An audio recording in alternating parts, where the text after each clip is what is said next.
Hi YouTubers, welcome to my channel. This is my first video. I'm not sure how best to show my videos and the amount of detail I need to go into. But please let me know in the comments to help me improve how I share my projects. I've worked with Excel off and on over a number of years and have mixed feelings on it. Sometimes it's great, other times it's just incredibly frustrating. I want to share my knowledge in a fun way, as spreadsheets can sometimes be a bit dry.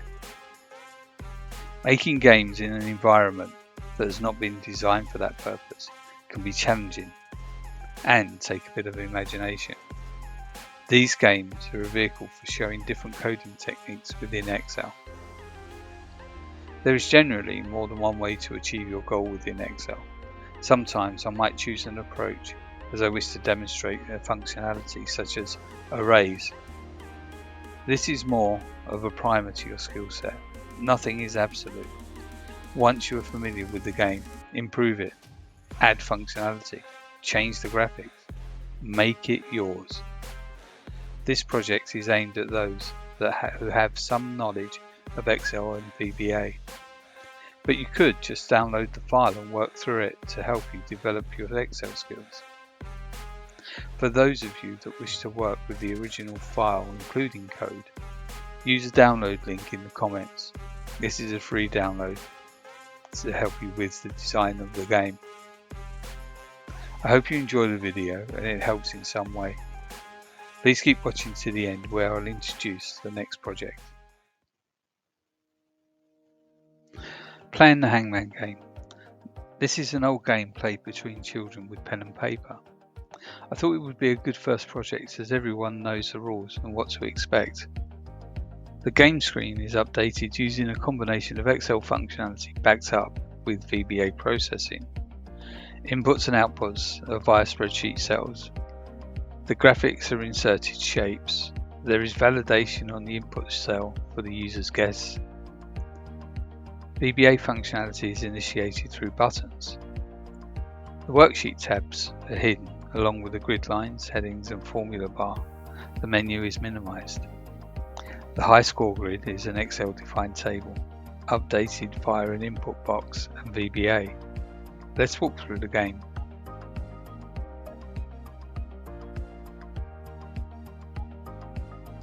New game. The score has been set to 10 and we're finding a 5-letter word. Our first guess, A, click the button, and this guess has not been found. Gallows are starting to be built.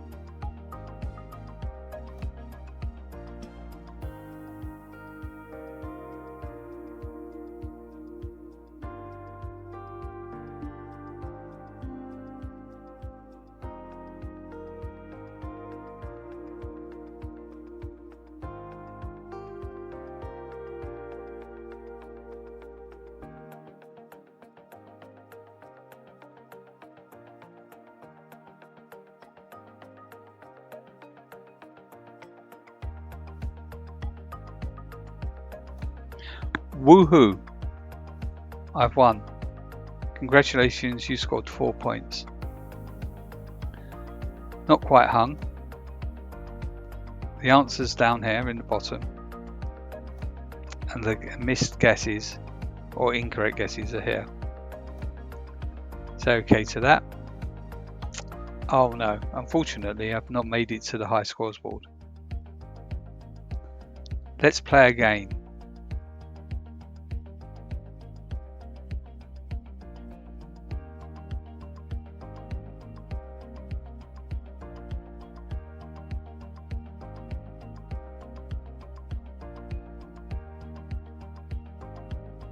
This time I've lost. Game over. The word was issue. Oh no, I'm so unhappy. I've been hanged. Can I cheat? Let's see.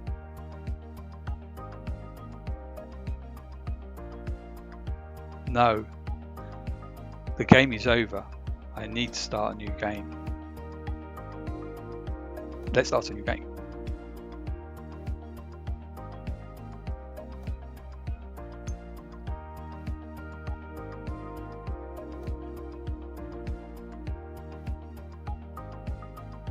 Won again. Yay.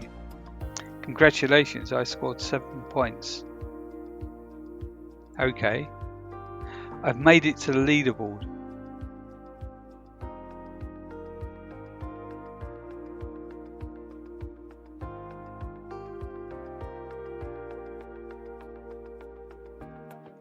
I'm second from bottom. Yay!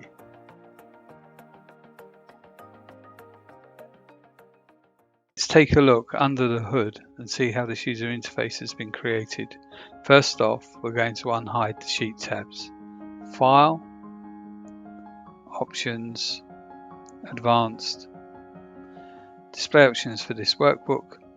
Check, Show sheet tabs. OK. Sheet tabs have been displayed at the bottom. We'll show the menu. View. Let's pin the menu. Pin. And now grid lines, headings, formula bar. Different elements within the user interface have been created as named ranges. So the score has been named N score. The guess has been named N guess. The incorrect guesses has been named N incorrect. And the correct guesses have been named N correct. So if we pop along to formulas and have a look through the named manager, we can see that we have N correct, N guess, N incorrect. We have an N last row, N message, N score, and table high scores. Right, N message, missed that one, that's F9. And the reason the named ranges are used is that we can easily identify them within the VBA code. Also, if we decide to move any ranges around, we don't have to re-reference the cell. The cell is already referenced through its named range. We have two buttons. I go to Developer, click into Design Mode to disable the buttons. Here, right-click the button, and I can view code. The New Game button initiates a new game subroutine within the Hangman program.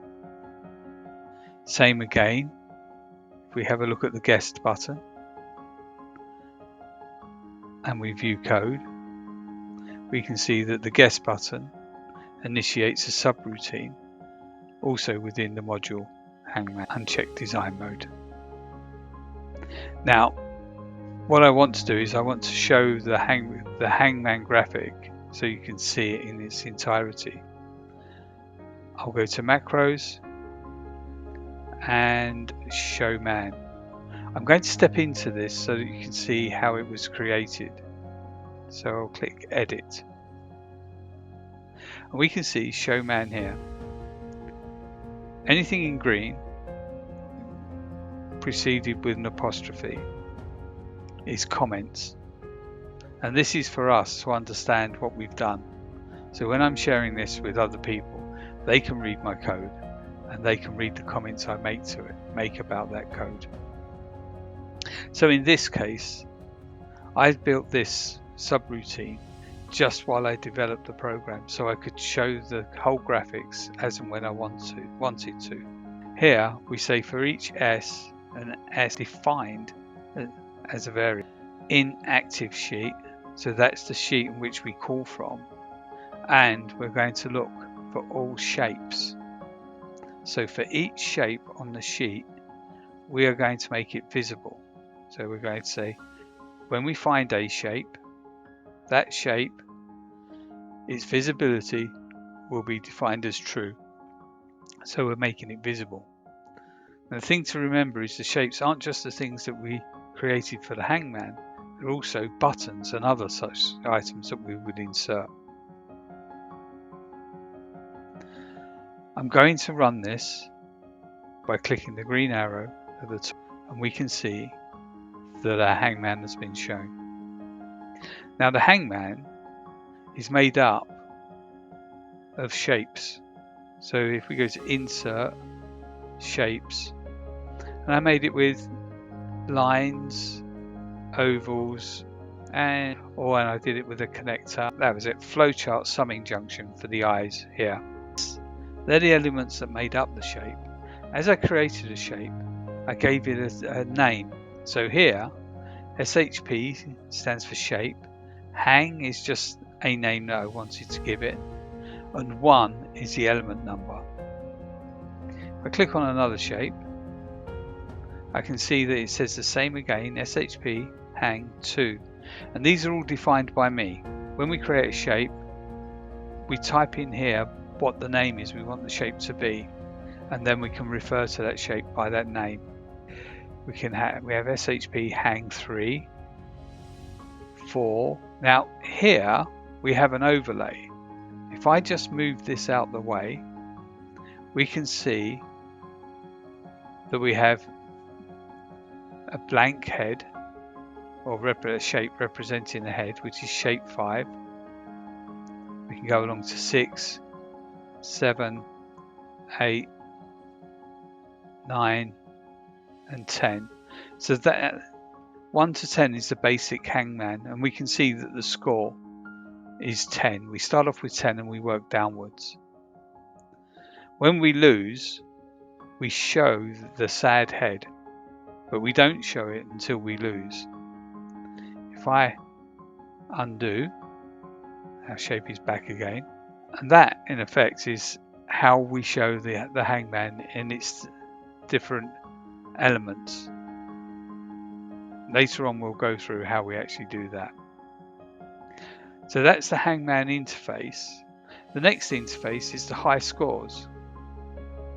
And the high scores is a defined table within Excel. Click on the table, high scores table. We can click on table design and we can see that it's called TBL high scores. And I've prefixed the name with this with TBL so I know it's a table. So that when I look in named manager, I can see that my named ranges start with N and my tables start with TBL. I could filter this to just show table names, but it's a quick visual reference for me to know which element is what, and also it's helpful when coding. The process to update high scores is to request from the user via a VBA input box their name. Once we have their name, we place their record as the last row within the table, and then we sort the table by score.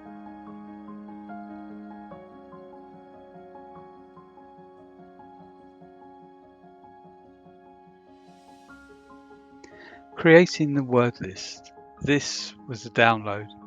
The address is here. I downloaded the data to a text file, and then I copied that to this word list sheet. I removed all the items I didn't want in there, items such as names with hyphens or anything less than 3 letters. Once I had my complete list, I placed it in column A. The next thing to do was create a counts A function, or use the Excel's counts A function to find the last row. I then named that last row N last row to use in the code. When the user selects a new game, the program randomly picks a word from this list.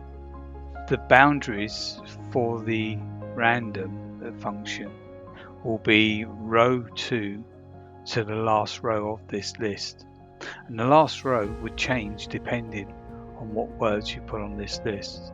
So if I was to delete a word, let's say I want to delete that row, I can see that my last row has changed. I'll undo that to put it back again, and we can see that my last row is back to its original number.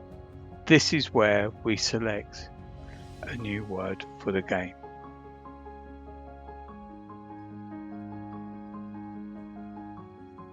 Now we're going to have a look at the code that runs the game. Go to Developer, Visual Basic. we'll open the IDE. Now the game is in two parts in effect. There's the part that sets the game up ready to play, and then there's the part that guesses and runs the logic for guessing. We'll first deal with new game. This is initiated by an assigned macro to the button new game. We have a module MDL Hangman. I'll switch this over to procedure view so we don't clutter the screen. Now if I just click on declarations, within declarations there are some module wide variables. They're private. That means they're private to the module. We have string new word, int word len, and b game state. B game state tells us whether the game has been completed or is in play, and we've got a note here that says it's false equals game in play, true game has been completed. Now if at any time you see some green text preceded by an apostrophe, that text is really for our benefit and it's not code and it doesn't get run by the IDE. If we go to the procedure new game, we can see what it's doing. We've got some text here. We're going to make the assumption that the code will always be called from the Hangman sheet via the button. So what we're saying here is we'll never click on word list and run the game, and we'll never click on design and run the game. We're always going to run it from this sheet because it's always intended that the button will initiate this set of codes. First code is a call to a subroutine hide man. So we'll select hide man and we'll see what hide man does. And it hides all the Hangman shapes.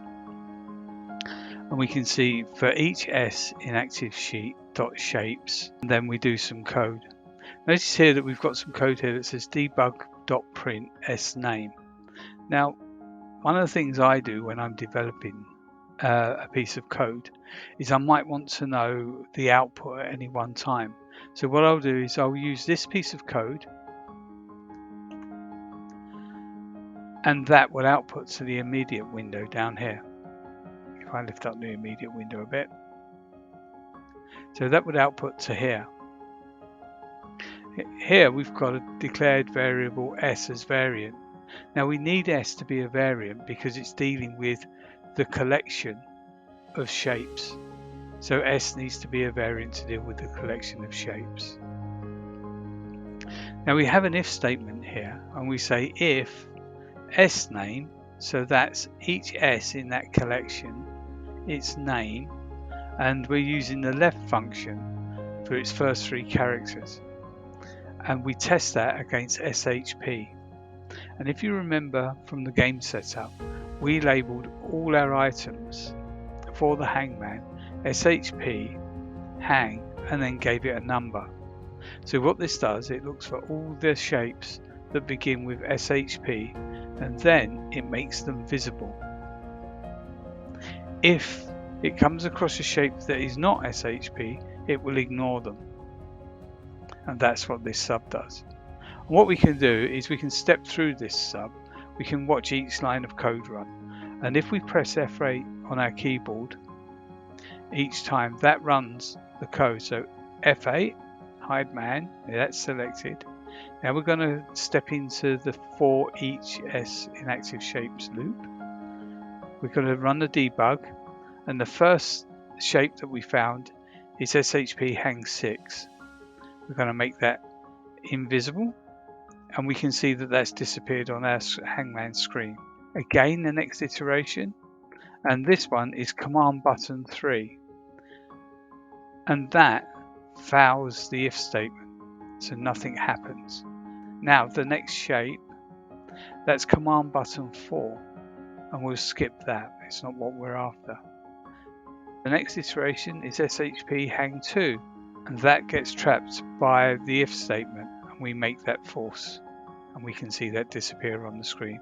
So each time I press F8, the yellow cursor moves and runs that line of code. So hang 5, and that's made invisible. 7 is disappeared. 9, 8, 10,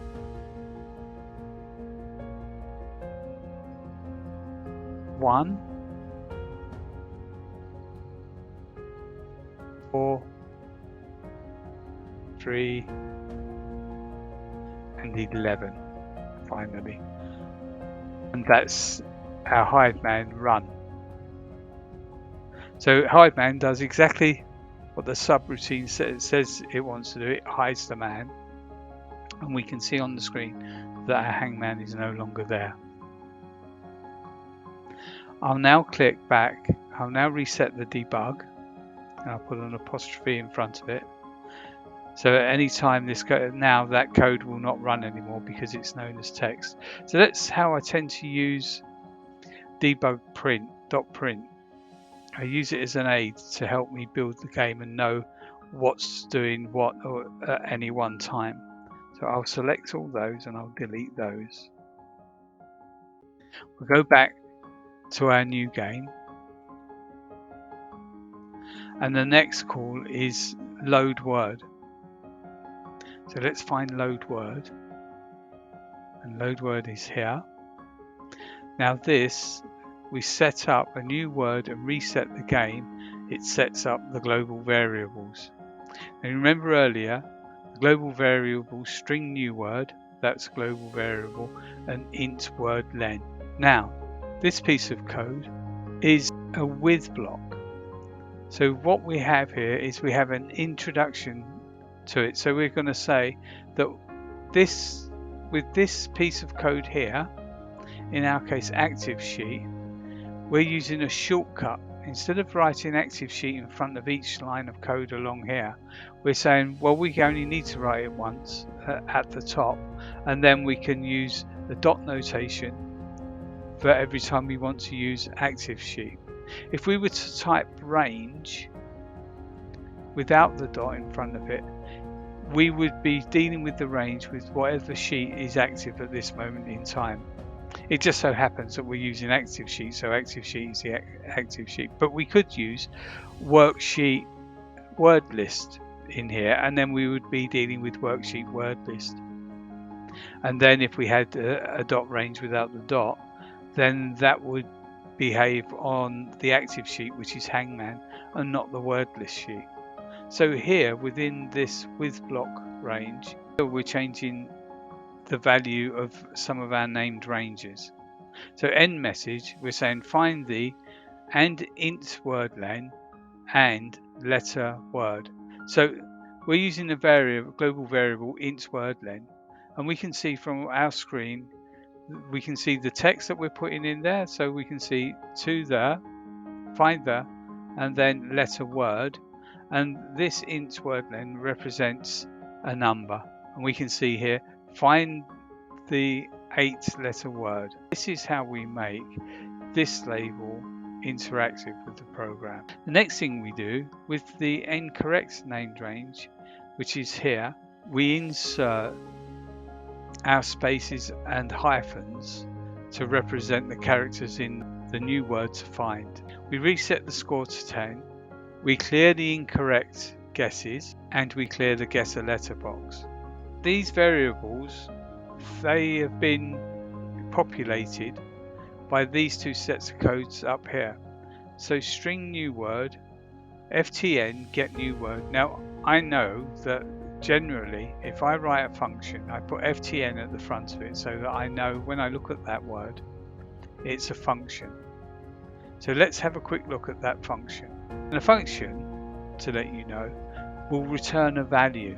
It doesn't have to, but it should return a value. So let's go to function get new word, and we can see here function get new word. It doesn't take any arguments into it, any parameters. It's got its own variables, rand as an integer, it's got int last row as an integer, and it's got string temp as a string. It says here look up word and return a random word. So here we have another with block, and this time we're dealing with the worksheet's word list. So anything with a dot notation before it, that's going to be dealing with the word list. So int last row, we go to range, named range, and last row, and it picks up that value and it tells us what the last row is. Rand is given a random number between 2 and the last row, and we can see here that it returns an integer. So we have 2 plus rand, RND, times, and in parentheses we have int last row minus 2 plus 1, and we need the plus 1. It's the way that rand works. You can look up how rand works. There's lots of information on there about that. And this will give us a band ranging between 2 and the last row number. String temp, we assign the value that's in column A and at row that was given to us by the rand. So we've got A, and then whatever random number we produced gives us a range. At the end of this, we've got our function returns to the calling function the result. So in this case, we're saying that this function ftn get new word as string, so it's expected to return a string as its answer. It doesn't expect an argument. It's going to collect a random word from a list for us. It's going to then give that back to the calling argument. So if we go back to our calling argument, and our calling argument was load word, and we can see string new word gets assigned whatever answer from this function here that we've just looked at. So that's how we get our new word.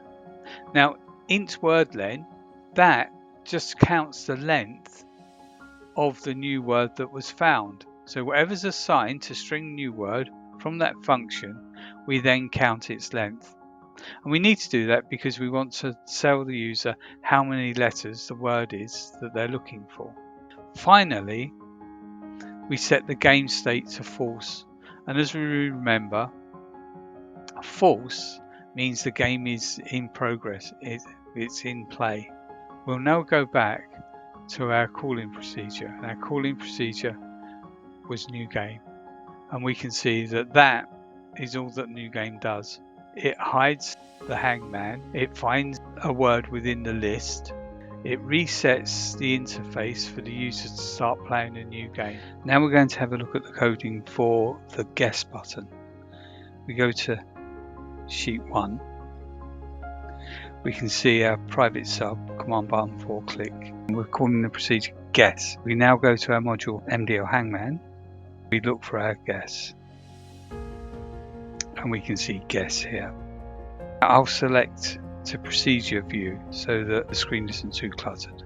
The guess sub procedure is a little bit more involved than the sub procedures that we've looked at in the past. The guess sub procedure is responsible for the logic of the game. It runs a test on the user's guess, and it sees whether it's in the hidden word and shows the user the result. So initially we have 4 declared variables: string guess, string answer, int score, and int shape. Initially we test for game over. When we looked at new game, we gave variable b game state a value, and that value told us whether the game was over or whether it was in play. Here we test for its value. So we say if b game state, then b game state will either have a value of true or false, as it's a boolean, which carries only one of 2 values, true or false. So we test to see whether it's true, and if it's true, then the game is over and we send a message to the user. Next, we start to compare the guess. Initially, what we do is we take all the characters and we convert them to uppercase, so that the user's guess isn't hindered by whichever case they use when they guess the letter. String answer collects the value of whether the user's guess is correct or not. Within that process, we also convert the global variable to an uppercase, so we're comparing like with like, the user's guess with the secret answer. Next, we test string answer.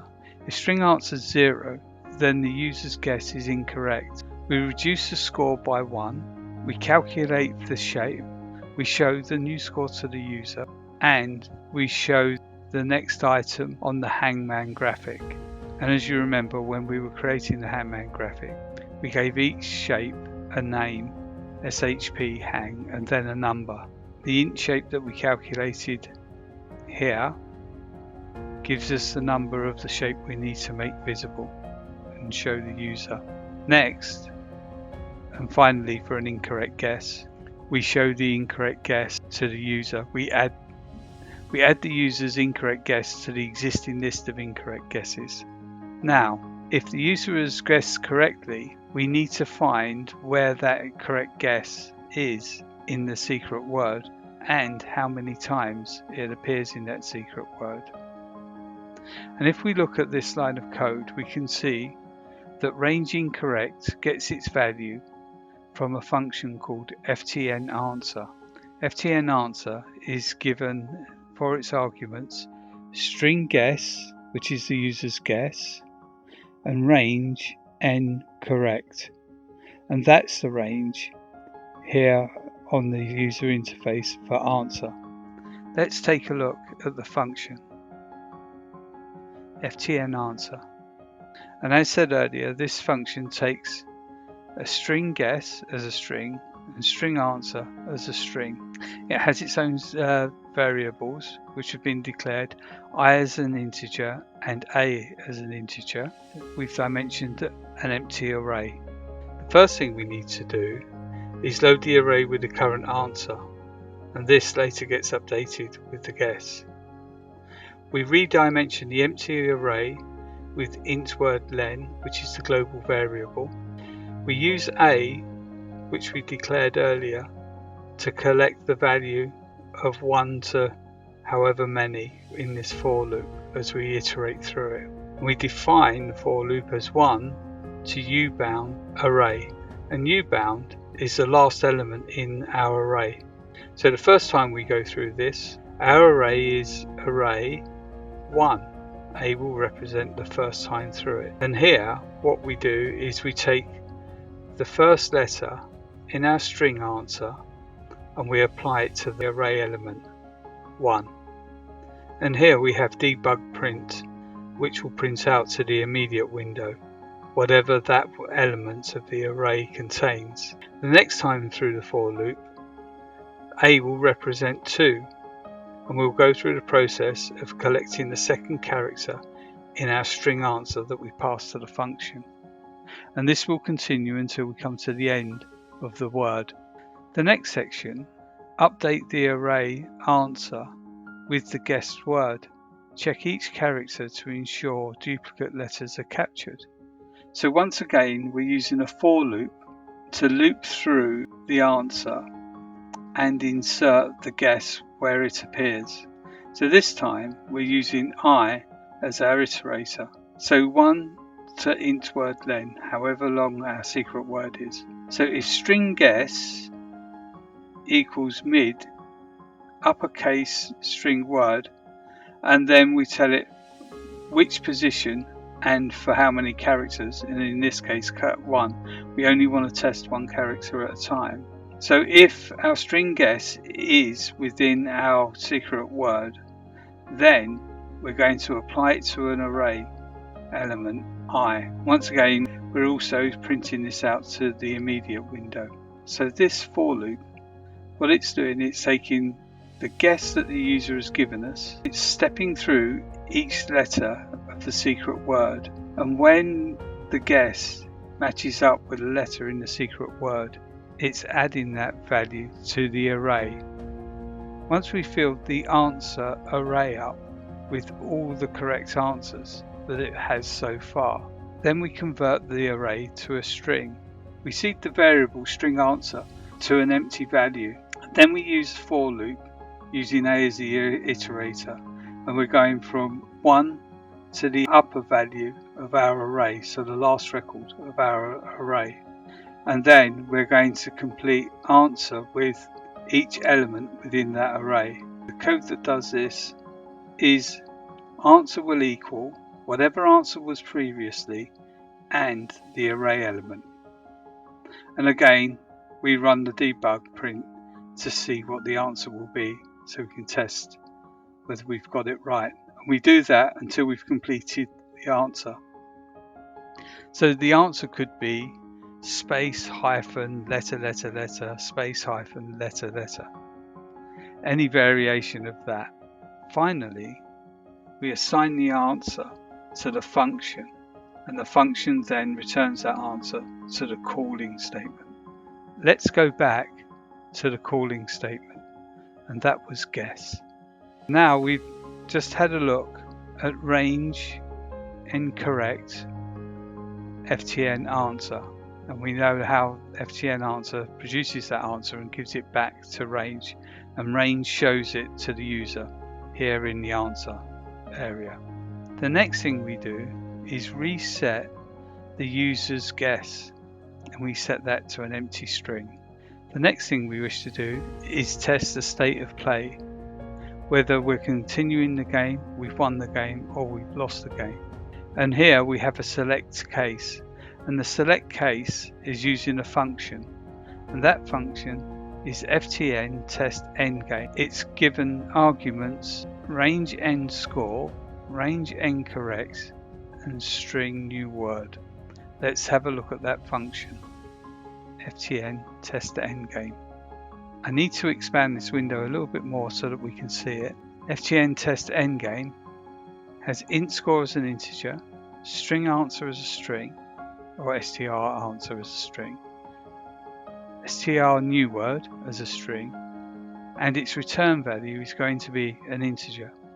Here we have some text that tell us what the integer values mean. 0 means the game's continued to play. 1 means the game is over and we've lost. 2, the game is over and we've won. We test the global variable int score. If int score is 0, then int answer is 1. Int answer means we've lost the game and the game is over because the score is 0. Else, if string answer is the same as string new word, then we give int answer the value 2, and that means the game is over and we've won. Don't forget that each time we're comparing uppercase values with uppercase values. Otherwise, int answer will be 0. That means if the game hasn't been lost and over, if the game hasn't been won and over, then the game must be continuing. Finally, we apply the value of int answer to the function test endgame and return that to the calling statements. Let's go back to our guess procedure. We can see here our ftn test endgame, we pass the arguments to it, return the value. Within our select case, each value has an action. Case 1, lost game over, has an action. Case 2, won game over, has an action. Let's first look at case 1. Case 1, lost game over. The user receives a message box. The word was and is given the word from the global variable string new word. We're saying that the box is a VB critical box, message box, and the title is game over. We also set B game state to true, meaning that the game is over. Active sheet shapes, shape 11 is visible. Now this is the unhappy shape, the very sad face when you've lost. If we wanted this shape to appear before the message box, we can just move this piece of code before the statement message box, and it would appear before the message box appeared. Here we've got it appearing once the message box closes. If the return for the function test endgame is 2, is integer value 2, then we go to case 2 is run. Here a message box is shown to the user saying congratulations, you scored, and it shows the value of end score on the user interface. It's a VBA only box and the title is you won. Once again, the B game state is set to true as the game is over. The next thing we do here is we test whether the user has a high score or not. We've set here that high score is greater than 5, so 6 and above is a high score. If the user has achieved a high score, then we call the high score procedure. We'll navigate to the high score procedure. The high score sub procedure has 4 variables declared: TBL name list object, LR add row as list row, str input as string, and RNG as range. The first action is to set the TBL name as worksheets, Hangman, list objects, TBL high scores, and that's the table for high scores that we set in the user interface. Next we set the LR add row, and that is the table name that we've just defined, its list rows, and we're going to add a row. Then we set the range, and the range is the table high scores and the column score. The next thing to do when a player attains a high score is to get their name from them, and we use an input box to do this, and we apply the answer that the user gives us to string input. Now we don't do any testing on this input. The user can put in there whatever they want, we don't care. With the row that we added to the table, we're now going to complete it. We're going to take the answer, the name that the user gave us. We're going to take the score as per the user interface. And finally, we'll take the date and time value, place that in the row. The row is applied to the bottom of the table. So we want to sort that, and we're going to sort that by the score. So this next with block, we take the table name, we take the sort, and we're going to clear any sort fields that we already have.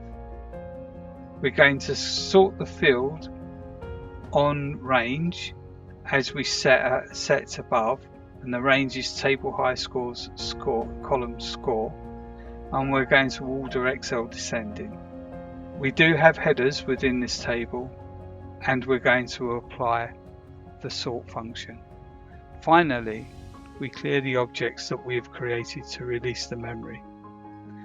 So we set table name to nothing, LR add row to nothing, and RNG to nothing.